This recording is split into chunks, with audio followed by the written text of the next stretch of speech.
Hello, everybody, and welcome back to Tackling Basketball. My name is Jonathan. And I'm Evan. And today, we're going to go ahead and just get right into it. Start talking about our personal GOAT and Dick of the Week. If you remember, this is where we talk about a team or player who won the week in our minds, and a team or player who had a really bad week, made some poor decisions, or just had bad things happen to them. But Evan, why don't you go ahead and kick us off? Yeah, and my GOAT of the week this week is Keontae Johnson. For those who don't know who Keontae Johnson is, if anybody watched college basketball last year, he was the Florida player who had heart issues in the middle of the game, collapsed, was taken to the emergency room, was in the hospital for a long time. There was a huge debate for quite a while whether he would be able to play or not. He wound up making the decision that instead of taking the NCAA's $5 million insurance policy and walking away from basketball, he decided to transfer to Kansas State, bet on himself, and he has now led the Kansas State Wildcats to the Sweet 16, a team who at the beginning of the season was projected to finish in the bottom tier of their conference. And now here they are, and Keontae's been playing great, so huge round of applause to Keontae, and good for him for beating the odds. Oh, without a doubt. And you just know that if that kid gets drafted, ESPN's going to be all over this story. Oh, 100%. All right. My GOAT of the week is the quarterback, I'm assuming quarterback, who goes 101, presumably Bryce Young. And the reason for this is what the Panthers have been doing in free agency over the past couple of days. They have been acquiring pieces left and right in an attempt to help out whoever their incoming quarterback is. They're getting a veteran wide receiver in Adam Thielen, who not only is he a veteran with great wisdom, but he also put up really good numbers last year with, for sure. I believe, 9 touchdowns and over 700 yards. They're getting Miles Sanders in at running back, who will help take some of the pressure off of the quarterback, especially if it's a mobile quarterback. They're adding McCray at the guard spot. They're adding Hurst at the tight end spot. They're even holding on to, I believe, Andy Dalton at quarterback to help sort of guide and mentor him. So I think that the Panthers are making a lot of wise moves to set up their quarterback for immediate growth and success. And so I'm going to give this win to whoever that quarterback is. Yeah, absolutely. That's a good call. My Dick of the Week, the Green Bay Packers front office. Not sure who all listened to Aaron Rodgers' rant. Well, not necessarily rant, but moment in the sun there on the Pat McAfee show last week. But I think he pretty much flipped the minds of everybody, where everyone thought he was being a selfish dick and just taking his sweet time because he likes to be in the sun. And while that may be true to some extent, because it took him until a couple Fridays ago to finally make the decision of whether he wanted to play or not, it's now looking more like the egg is on the face of the Green Bay Packers.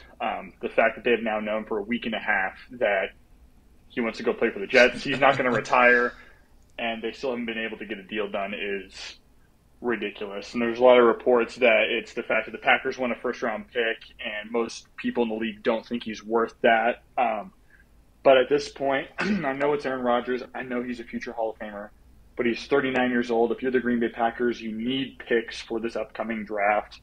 Take a second and a third, or a second and whatever. Get him out of there. You're planning to fully embrace Jordan Love anyway. It's going to be awkward if Aaron just hangs around for just everyone involved, but especially for Jordan and Aaron. So the Green Bay Packers just need to figure it the hell out. Yeah, I mean, they don't feel very motivated right now to make a move. For whatever reason. I think they believe that they can probably squeeze a little bit more out of the Jets, but I don't know. If I'm the Jets, I'm going to have to hold strong, even if it loses me Aaron Rodgers, because, you don't pay that much for an aging quarterback who isn't even guaranteed after this season, or if you do, you throw a bunch of contingencies on the trade that says he needs to be under contract in 2024, or we're not giving you these picks. Yeah. Well, and worst come to worst for the Jets, Aaron Rodgers doesn't work out. They go and they give the Baltimore Ravens 2 first-round picks and say, we're taking Lamar Jackson. So, Yeah, for real. Speaking of segues, my dick of the week is the Baltimore Ravens, and this all comes on the heels of Lamar Jackson announcing that he is not really interested in moving forward with the Ravens. He wants to move on from the organization, and while it's not entirely his choice, I think that it clears up some of the hesitancies that other organizations may have been feeling, and it makes it more likely that he moves on for a frankly meager price of 2 first-round picks to the Baltimore Ravens. yeah. So I think that time will show that using the non-exclusive franchise tag on him was probably a mistake. And you can't really blame Lamar either. I mean, he's due his money. I know there's concerns, and there's valid concerns about the fact that he's so mobile and he can get hurt. But also, he's only 25 years old currently. The likelihood that if you give him a 4-year contract right now, he will be fine for all 4 years of that contract, the likelihood is very, very high. So, I mean, yeah, you also look at other players who have gotten the similar contract that he's asking for, or maybe slightly worse, like a Kyler Murray, and it's like, I don't think anyone's really questioning at this point which of those two is a better quarterback. yeah, not at all. So just man up and pay him, and if you're not going to, he has every right to want to move on. Absolutely.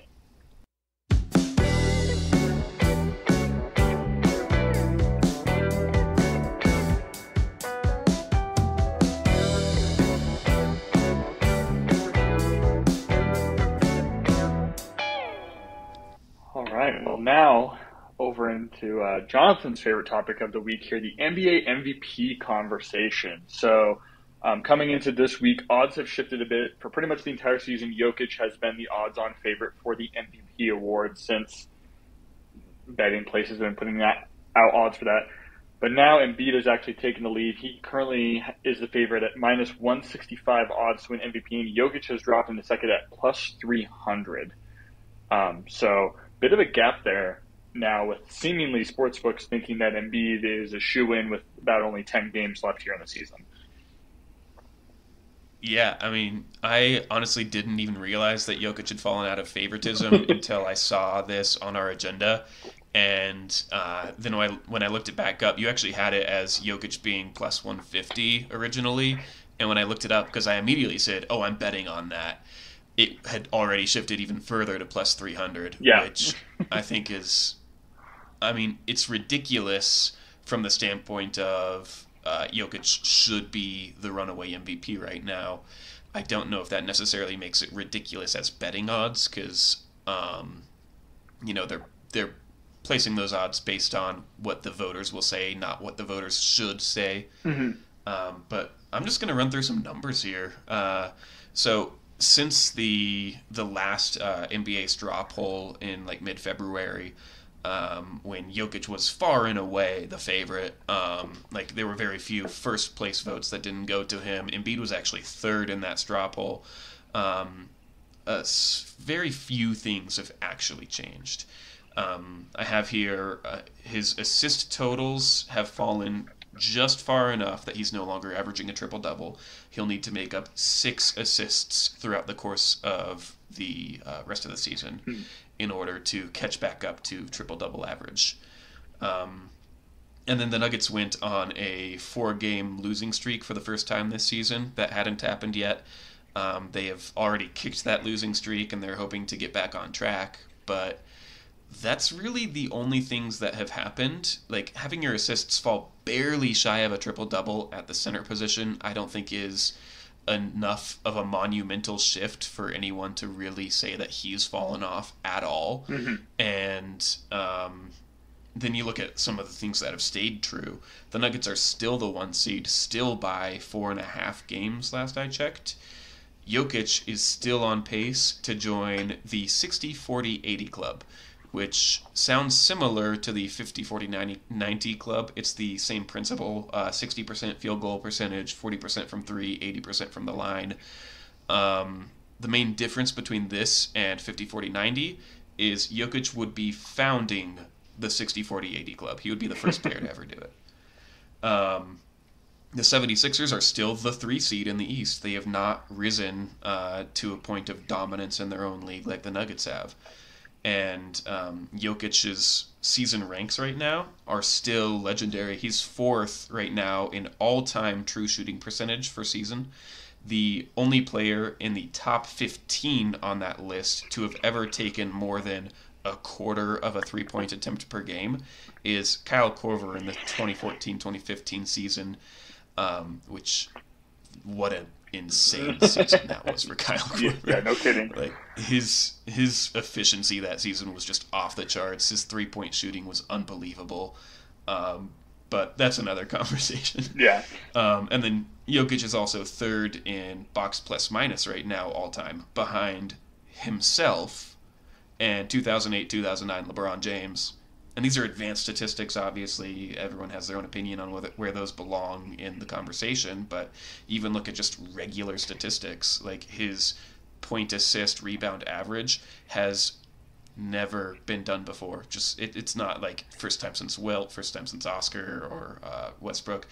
Those numbers have never been achieved. And I don't know.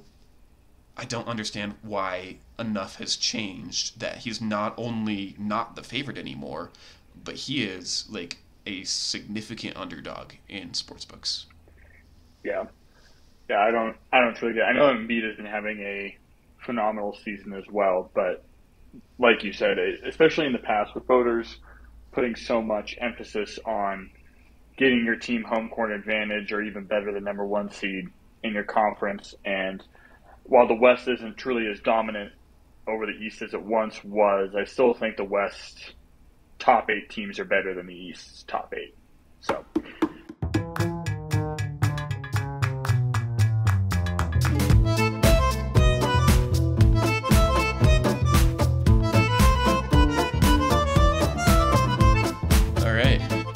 Go ahead and move right along to our NFL prospect scouting. In this section, we will look at a couple of guys that are outside of the top 10 ESPN rankings at their position, as well as just skill position players only, though. So quarterbacks, running backs, wide receivers, tight ends. And Evan, I'm going to go ahead and throw it over to you on this one. Who did you scout for this week? Alrighty, well, I scouted Will Mallory, a tight end out of the University of Miami. Big guy, 6'4", 239 pounds. He was a senior this past year. Great physicals. I think the thing that impressed me the most, just stats-wise, about him was this past season, when targeted, quarterbacks had a 113.7 rating. 113.7 rating when targeting him, which is pretty darn good. So he was a major weapon for Miami. He's got good speed, good size. Just watching him, good blocker as well, which is a huge thing with tight ends nowadays. Look at George Kittle and Mark Andrews. A lot of what they do is pass protection or run protection, and he can certainly do that. So he's currently ranked 12th right now, which is probably, I haven't scouted all the tight ends, obviously, but it's probably fair for him. Most people have him going somewhere in the 3rd round-ish, which is probably about right. But for those of you who play fantasy, or specifically dynasty fantasy football, could be a guy who is absolutely worth kicking out, because he, over the next few years, could easily develop into a very usable tight end for NFL teams. All right, very cool. I took a look at a wide receiver this week, the ESPN 13th ranked wide receiver, and to my surprise, PFF's 25th ranked wide receiver in this class. Granted, PFF has a lot of bold takes, and those are often wrong. But my guy that I'm looking at is Charlie Jones out of Purdue, and he is just such an interesting prospect from a awareness and control point of view at the position. I don't think I can praise anyone in this class as much as I can praise him for those specific attributes. Where I watched so many plays where the ball was slightly underthrown, or there was a defender trying to cut the route or jump the route, and he was able to adjust to the ball in such a way that he took the defender out of the play. And something that I usually look for when I'm scouting wide receivers is their ability to manipulate the defender physically. Their ability to sort of like box out the defender and widen their own catch radius as a result. But Charlie Jones didn't really show a lot of physical ability to control his defender, but he had a lot of mental ability to do so.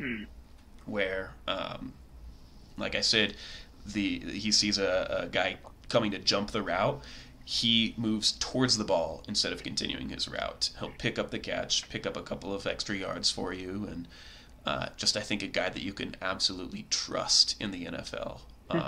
So I think that as wide receiver 13, he's probably a little bit underrated, but I think that it'll also take this particular prospect a little bit of time to warm up to his team in the NFL for them to give him that degree of trust.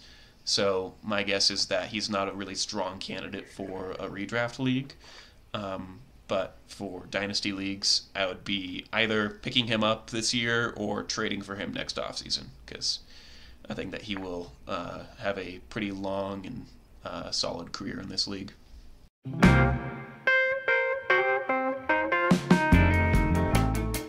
All right. Well, now over to our weekly betting segment, our 100 units plus our 10,000 to 1 segments.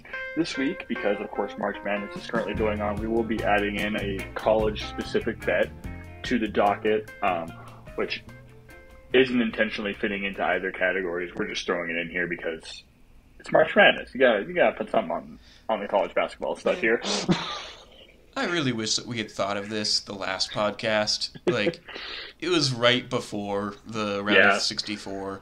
And it would have been such a good time. I would have definitely had a couple of props out here that would still be alive today. I'm not sure if I would have posted any like short-term ones outside of maybe a 10,000 to 1 bet.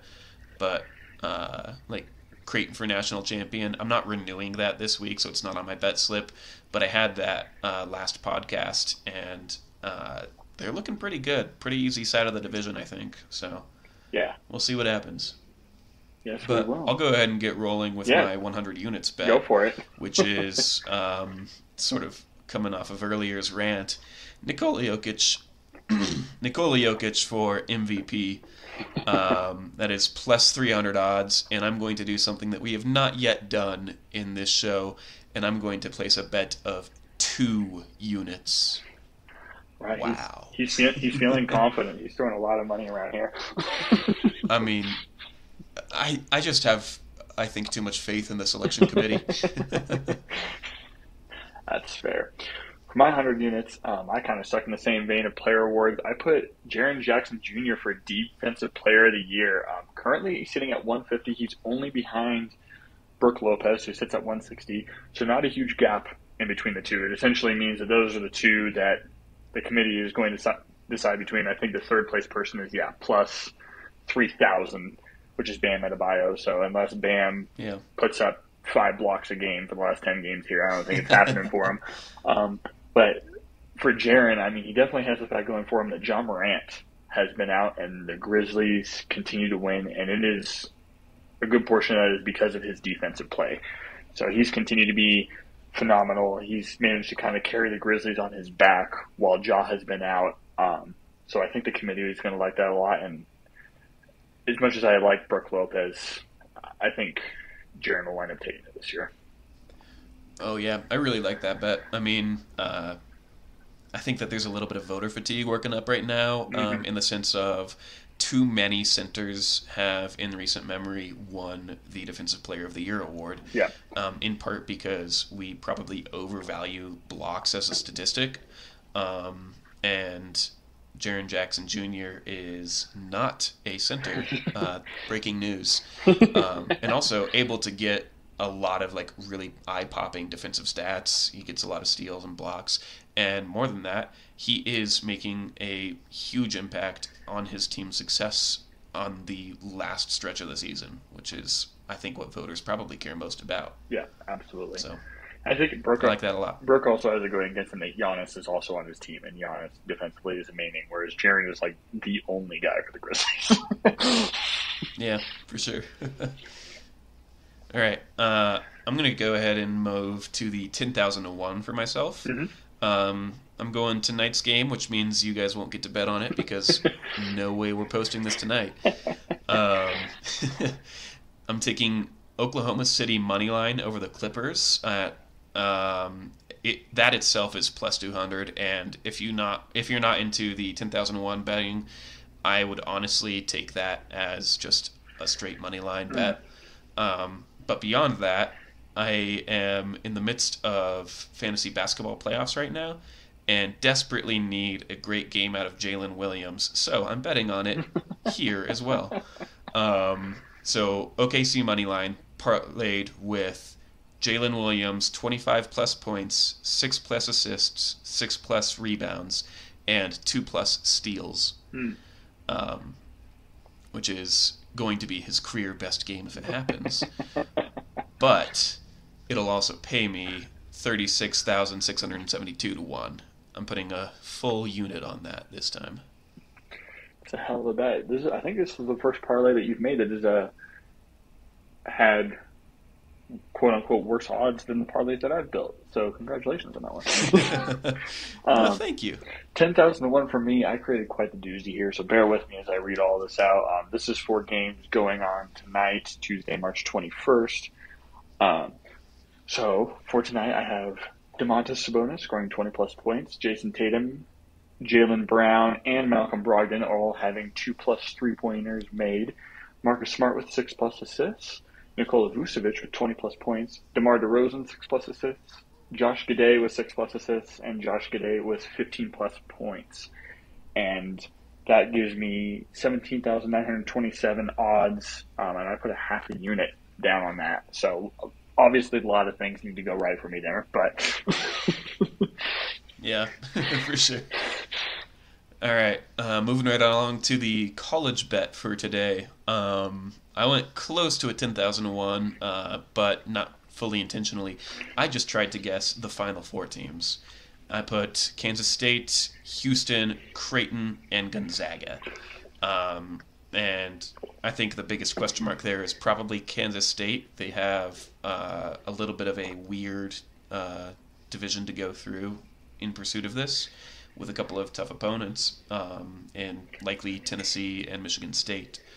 But if they can hit, I feel fairly confident on the other 3, and my odds there are plus 7,025. Again, a full unit. I'm feeling bold this week. It's funny. The only one of those that I actually agree with you on is Kansas State.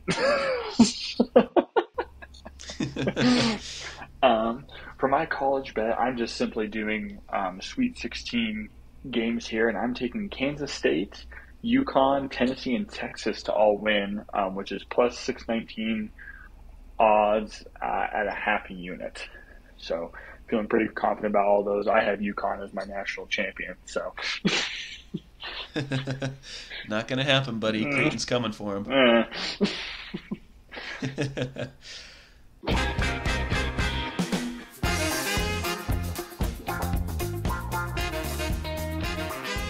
So for our last segment today, the NFL has recently announced 4 proposed rule changes for the 2024 or 2023 season.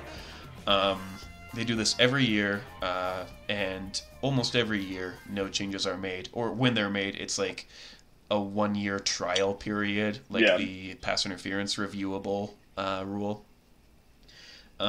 So let's go ahead and jump into this. I think the first one I want to start discussing is an extra roster spot for QBs on game day. So currently, the NFL limits you to carry 46 men into game day. Despite having a roster size of 53 in the regular season, you're only allowed to suit up 46 of them. This rule proposes that you have 47, but that the 47th spot must be for a quarterback. And it's actually a rule that used to exist. It was done away with in 2011, but this year, with the 49ers having lost all of their quarterbacks in a really big playoff game, it obviously made its way back onto the docket. So, Evan, what do you think about this rule? I like it. Like you said, I think it would have helped the 49ers, specifically in their situation, if they were able to have that happen for them. I don't really see any negatives to it. It's kind of one of those things where, in terms of like the positives of it, it's kind of because the likelihood that this situation will actually come into play often is not very high. But there's not really any negatives to it. Like, there's no downside that I see. So I'm surprised that they ever removed this rule. It feels like one that it makes sense that they wouldn't have had to begin with. But to have this rule and take it away feels weird.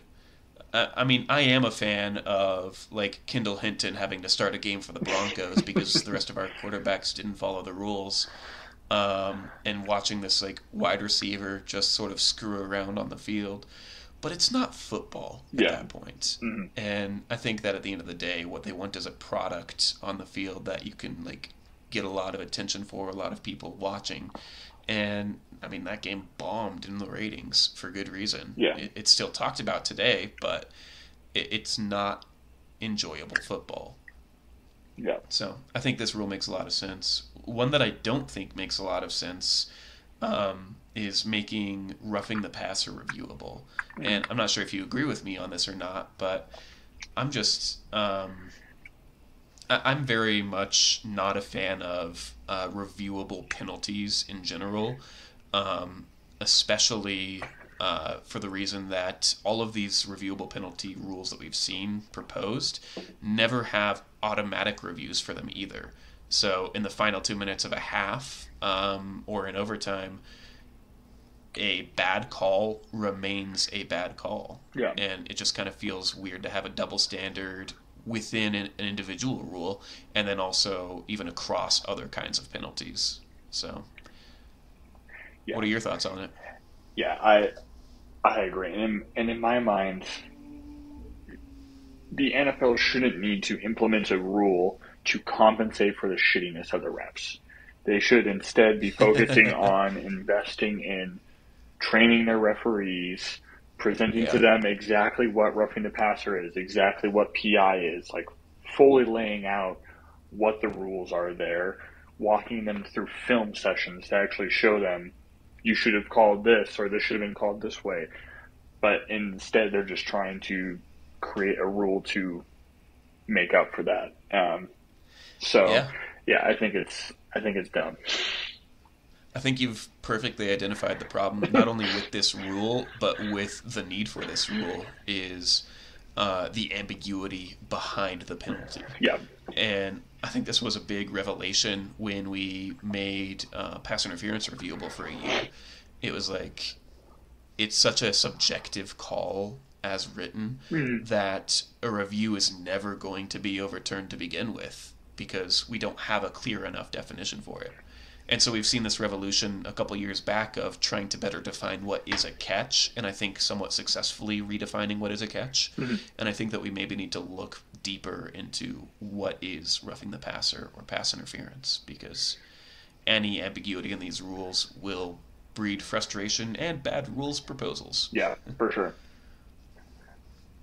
And then a rule that I like, but I kind of want to modify, is 4th and 15 option for onside kicks. This rule has been in circulation for a few years now, since a couple of other leagues have sort of adopted it.